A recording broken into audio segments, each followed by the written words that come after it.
Eric, qu'est-ce qui s'est passé réellement cette semaine dans la vie de notre pays?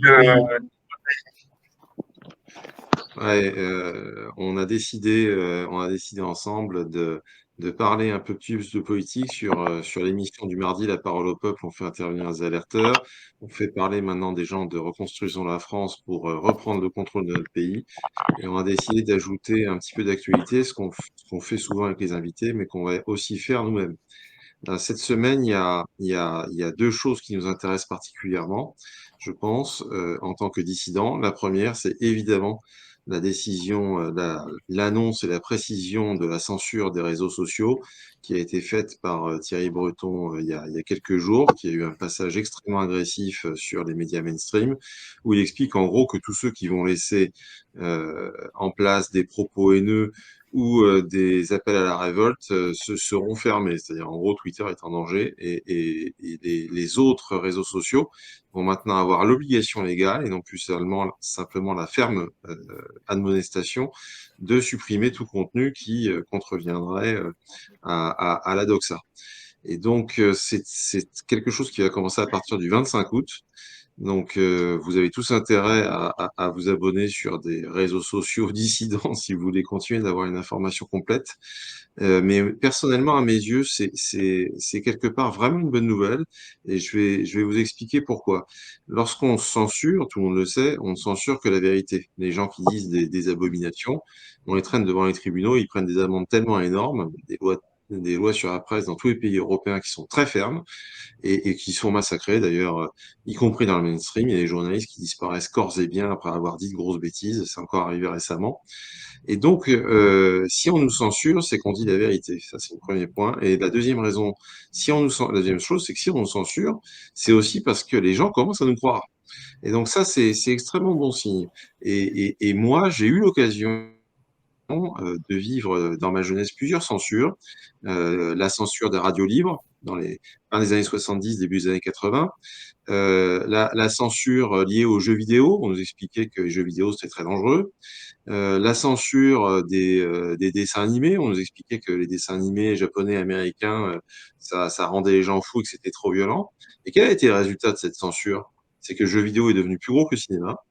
Les mangas japonais et les comics américains font maintenant plus de chiffre d'affaires en France que l'école franco-belge de bande dessinée. Et donc la censure, ça ne marche jamais. Ça n'est qu'un moyen transitoire de conserver le contrôle d'une situation. Et donc s'ils collent la censure, c'est qu'ils n'ont plus que ça. Et s'ils ont deux sous le jugeote, ils savent très bien que ça ne durera que ce que ça durera. C'est-à-dire, en quelques temps, effectivement, ça va un peu mettre la soupière sur la cocotte minute. Mais au bout de quelques mois, eh bien, l'interdit étant toujours romantique, il va y avoir de plus en plus de gens pour s'intéresser à ce qu'on raconte et ça va immanquablement devenir à la mode. Donc, je pense que cette décision, ce nouveau règlement sur les réseaux sociaux, même si on va nous expliquer bien sûr que l'usage en est très modéré et patati et patata. Le résultat, ça va être que les gens vont devenir de plus en plus dissidents. Ils vont se dire que s'il y a des choses qu'ils n'ont pas le droit d'entendre, c'est qu'ils ont vraiment besoin d'entendre en fait. Et en particulier en France, on a quand même une mentalité très dissidente. Donc ça, je trouve que c'est une bonne nouvelle. La deuxième actualité, c'est évidemment le sommet de Vilnius qu'il y a eu aujourd'hui, qui avait donné lieu à des craintes, parce qu'on se demandait si il n'allait pas se passer des choses invraisemblables en Ukraine ou à Vilnius lui-même. Et à cette occasion, je voudrais vous faire deux commentaires. Le premier commentaire, c'est l'absence de sérieux des propositions qui ont été faites par les membres de l'Alliance. Lorsque Macron dit qu'il va donner 50 missiles Scalp, alors évidemment, c'est une forme de co-belligérance, même si le droit international dit l'inverse, c'est ce que comprennent la plupart des gens, et en tout cas les pays non alignés. Mais surtout, qu'est-ce qu'ils vont faire avec 50 missiles Scalp? Bon sang de bois, à quoi ça peut bien servir 50 missiles? Même si l'un des 50 touche un état-major et qu'il y a 15 généraux qui meurent, qu'est-ce que ça va changer à la guerre en cours? Rien. Les Allemands, c'est encore plus ridicule. Ils ont promis 29 chars Léopard. Il faut savoir que depuis le début de la guerre, les Russes ont perdu environ 2000 blindés et les Ukrainiens à peu près la moitié de ça. Et que vont changer 29 chars là-dedans, mais rien. C'est totalement inutile. Et donc, il faut comprendre que c'est de la communication. Là, ce que nous fait Macron aujourd'hui, c'est de la communication. Et il y a une raison à tout ça, c'est que l'Alliance Atlantique est profondément divisée. Vous avez des gens qui sont ultra anti-russes, et on peut les comprendre. Les Polonais, les Tchécoslovaques, les Finlandais, les Suédois, ils ont eu à souffrir de la Russie au cours des 2 derniers siècles, et ils sont ultra anti-russes. Et en fait, les Américains ont même de la difficulté à empêcher certains de ces pays d'envoyer des quantités massives d'armes et de volontaires, histoire d'éviter qu'il y ait un embrasement général, quoi. Donc il y a une véritable, tandis que nous autres, les Français, les Allemands, ils aimeraient bien avoir leur gaz, les Français, ils aimeraient bien continuer certains partenariats stratégiques qu'on avait avec les Russes. Et si on pouvait faire la paix vite fait avec Poutine, on préférerait ça à la limite, perdre quelques milliers de kilomètres carrés ukrainiens. La France, ça ne change pas grand-chose. Donc il y a une division profonde et ça conduit les dirigeants, on va dire, modérés à faire de la communication en disant ouais, on va faire ci, on va faire ça. Puis en fait, ça fait rien. Et si l'aide occidentale était efficace, si elle permettait de gagner, eh ben, l'Ukraine serait pas scotchée actuellement dans le Donbass à reprendre quelques centaines de kilomètres carrés. Donc tout ça n'est pas très sérieux. Ça, c'est la première chose. La deuxième chose, je voudrais que vous compreniez à quel point tout ça favorise aussi bien les Russes que les Américains. Les Américains, depuis que cette guerre a éclaté, ils ont récupéré la Finlande.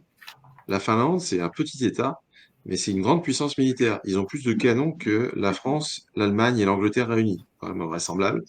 Ils ont une armée à la Suisse qui peut mobiliser 1 million de soldats. Je vous rappelle que nous, on en a 80 000 en première ligne.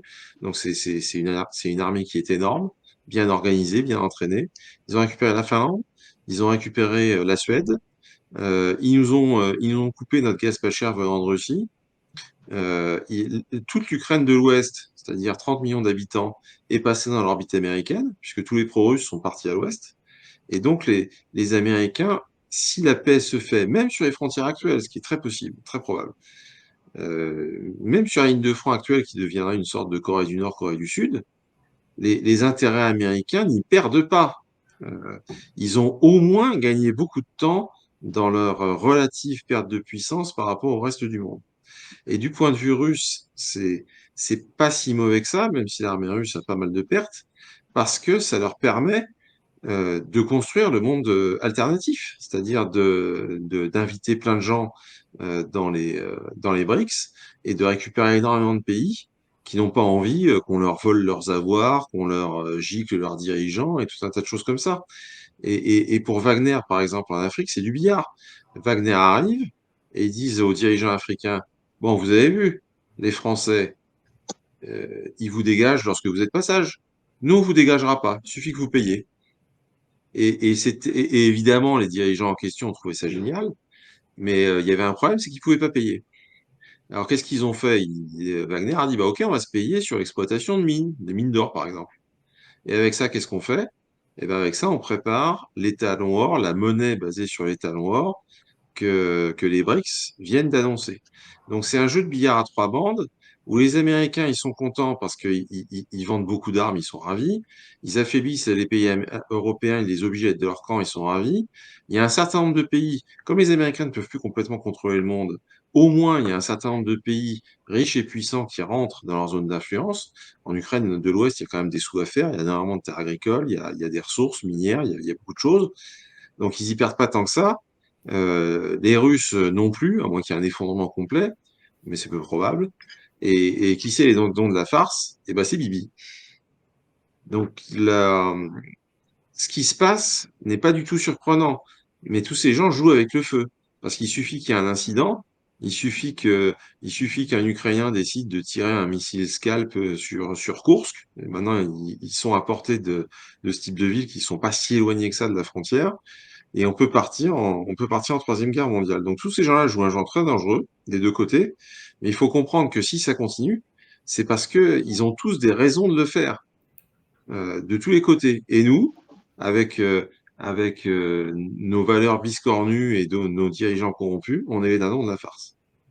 Alors en parlant de farce, Notre président a quand même réussi un certain nombre d'exploits ces dernières semaines. Il a quand même réussi à demander à participer à la conférence des BRICS et on lui a répondu gentiment qu'il n'était pas invité. Ça fait mal quelque part. On a perdu un pays de l'influence française qui est carrément rentré dans le Commonwealth. C'est quand même invraisemblable. C'est une humiliation normalement.